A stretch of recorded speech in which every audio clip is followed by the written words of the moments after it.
Yo llevo siguiendo la economía china incluso antes de este trabajo, ¿no? Cuando trabajaba ya en el Fondo Monetario hace muchos años, empecé a interesarme por la economía china cuando todavía pues, estaba verdaderamente abriendo, ¿no? En 94, abriendo al exterior.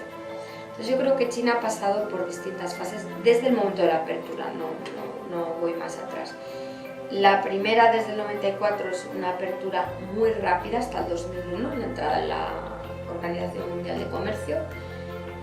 Yo creo que una apertura rápida y relativamente sincera, es decir, había una creencia profunda en las autoridades chinas de que el comercio, la apertura a la inversión extranjera, inversión directa extranjera, obviamente no la inversión especulativa, sino la inversión directa, productiva, iba a traer grandes cambios estructurales en la economía china y obviamente favorables. Esa es la primera fase. Yo creo que la entrada en la OMC marca un punto de inflexión porque, digamos, se equipara tu mercado al resto de los miembros de la OMC, es decir, que se te da acceso al resto de mercados con las mismas condiciones.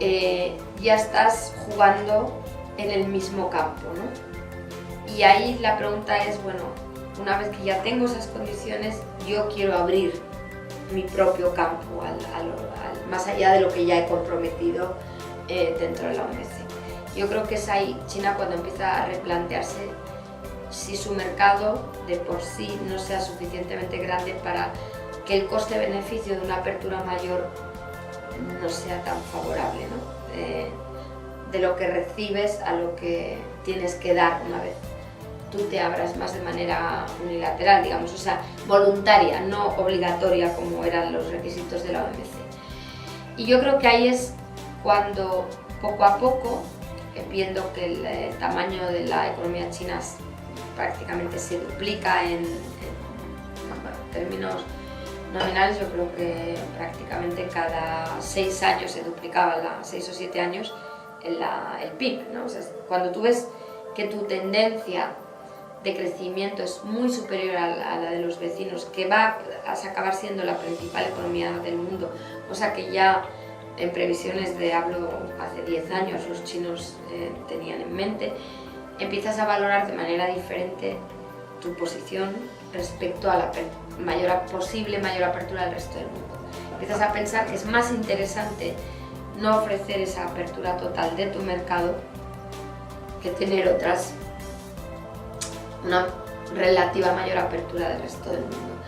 Y esto se agudiza con la crisis global. En el 2008 lo que ocurre es que si esto ya era una tendencia, digamos, se agudiza, el resto del mundo se achica, la potencialidad del resto del mundo, especialmente el mundo desarrollado, se achica. No va a haber crecimiento futuro, no va a haber perspectivas a futuro, por lo cual el valor intrínseco de la economía china aumenta, ¿no? En su propia reflexión.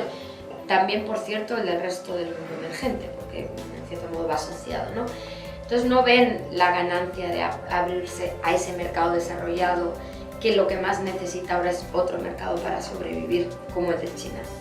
Yo creo que ahí es donde aprietan aún más las tuercas hacia lo que yo considero un mayor proteccionismo de China respecto al exterior y especialmente respecto al mundo desarrollado, porque no hay un quid pro quo, o sea, no hay tanto que ganar como había en el pasado. Siendo los chinos muy pragmáticos, creo que el argumento es válido, ¿no? Otra cosa podemos pensar si es justo o injusto, pero válido es, ¿no? Tiene toda la lógica. Y por eso, digamos, la perspectiva del mercado chino para un extranjero debe de evolucionar en esa dirección, saber que es un mercado más cerrado, que sí, en términos relativos es cada vez más grande, pero cada vez más cerrado y más difícil.